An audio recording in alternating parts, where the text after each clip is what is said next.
win, baby. The Raiders took care of business yesterday. No AB, no problem. Derek Carr looked fantastic. 22 of 26, 259 pass yards and a TD. It was also John Gruden's 100th career win as an NFL coach. A happy ending to a tumultuous week for the Raiders. Here's Gruden and Carr. As much as people talk about it, I mean, my God. I mean, I feel like someone's smashing my temple on the side of the head. Get over it, man. It's over. You know, we were good this preseason without him. You know, we're going to be fine without him. And we wish him the best. But, you know, we gave it a shot. And now New England gets their turn. Good luck to them. But I just can't, I can't deal with it anymore, really. Sorry. Let's get the elephant out of the room. Antonio is no longer with us, and we love Antonio. We wish him the best. The guys in this locker room, the guys that competed during training camp, all offseason, we grinded, we came together, we're a family. And this family is pretty special, and I'm glad to be the quarterback a part of it. Derek Carr, incredible on the field yesterday. Very classy in that answer. We welcome in our former NFL quarterback, Dan Orlovsky. Always good to see you. How are we doing? Good to be here. Great. Max, I'm going to start with you, Stephen A, actually. Do you feel like this game was more about good Raiders or bad Broncos? Bad Broncos. I mean, I'm not going to take anything away from Derek Carr, who I thought was sensational last night and deserves a lot of kudos. But this Broncos defense, you know, it has me thinking about this team and the fact that we watched them win the Super Bowl, beat Cam Newton in 2015. They haven't been to the playoffs since. They went 9-7 the next season, and then obviously they've been mired. They were mired with Vance Joseph as their head coach the last 2 seasons. They didn't get it done before Vic Fangio took over this year. You expected their defense to be better with Vic Fangio in there, but on 2 of their scoring drives, they converted 7 or 8 first downs, and they were picking apart the Denver Broncos defense. And when I'm looking at a guy like Derek Carr, as talented as I know he is as a thrower, consistency is his problem, not talent. Consistency is his problem. But they had Derek Carr out there last night looking like the second coming of Kenny Stabler, Dan. I mean, he was just picking apart the Denver Broncos, you know, piece after piece after piece. And obviously, you know, when you consider the fact that you got a defensive guy in Fangio that is now the head coach of the squad, I certainly expected better from them. Yeah, Joe Flacco, you know, didn't look that great, didn't look awful. He seemed to have a nice connection with Cortland Sutton. I believe that's his name. I forgot the name of the dude that dropped that touchdown pass, hit him right in the chest. He dropped the touchdown pass. That might have changed the course of the game for the Denver Broncos. They possibly could have won this game had he not dropped that touchdown pass. So that much is true. But I definitely expected them overall to look better. It wasn't catastrophic. It wasn't like they were the Miami Dolphins getting trounced 59-10 by the Ravens or anything like that. But I didn't expect Oakland earlier on to be picking apart Denver the way that they did in that first half. And that is what I thought turned me off. That's what stood out to me more so than anything else. This was good Raiders. You got to give credit where credit's due. Look, last year when I saw Derek Carr quit, and he wanted to fight me in the octagon, right? Players get very sensitive when you say stuff about, like, quitting. But listen, I see it. You can only take so many body shots before you want to give. That goes for anyone in any sport, any walk of life. And they went from having a great offensive line a couple years ago to a situation that wasn't so great last year. And it looked to me early. I admit it. I didn't watch the Raiders late in the season, but it looked to me early like Carr didn't want it, and I said it. He looked great last night. And you have to give him credit. Vic Fangio, where did he make his bones, right? Like, what's he known as? And Carr carved them up. And that's saying a lot. The reason you have to say good Raiders rather than bad Broncos is the distractions. I don't care what Gruden says. I don't care what Carr says. That AB was causing in this offseason were legendary. Like, this is one of the off seasons we'll always talk about for a team. And he never even got on the field in a regular season game with the team at all, ever. Antonio Brown never played for the Raiders and caused this enormous distraction.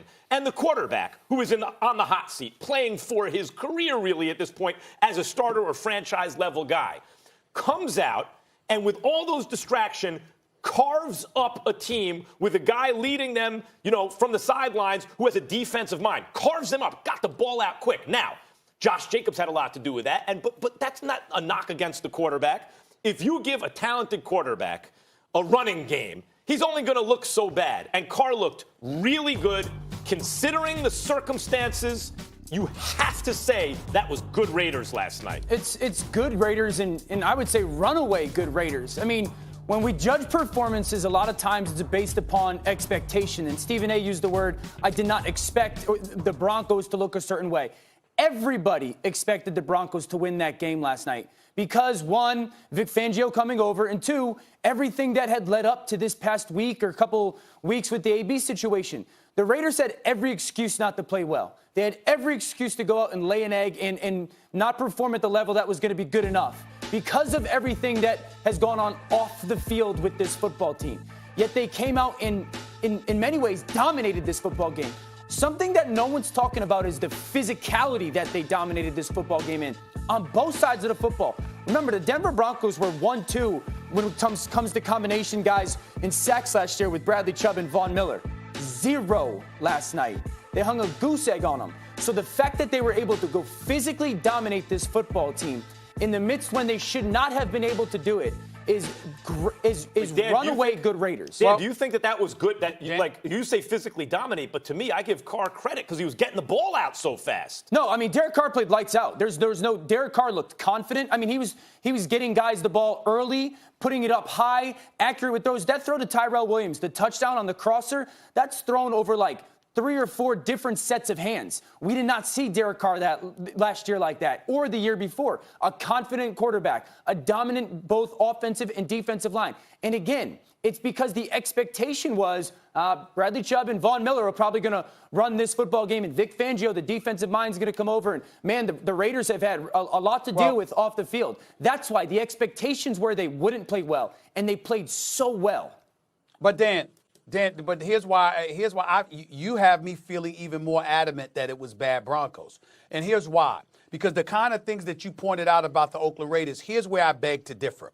You're on your home turf. This is your last season in Oakland. And this is the black hole and the mystique of the silver and black.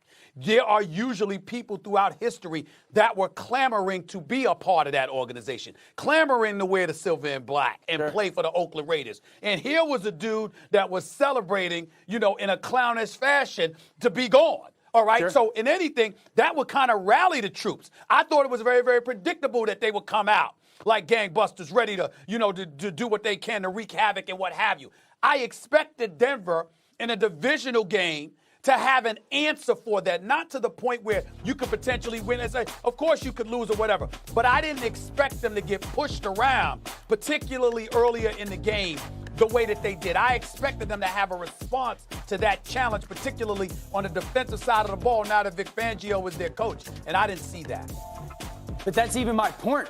My point, the expectation was that Denver probably was a better football team. And in many ways, maybe right now, a better head coach that comes very decorated from his time in Chicago. And they were more talented, and that they could weather the emotional storm or surge that the Raiders might have from the AB situation. The game wasn't even close. The game was dominated by Oakland. Dominated by Oakland. Dan, let me ask you this. Swap quarterbacks. Who wins? I still say Oakland because the way they dominated the line of scrimmage. Derek Carr, again, played great. And Joe Flacco, first of all, the way Denver called the game did not make a lot of sense play calling-wise for Joe Flacco. Flacco did not look good. Derek Carr looked outstanding.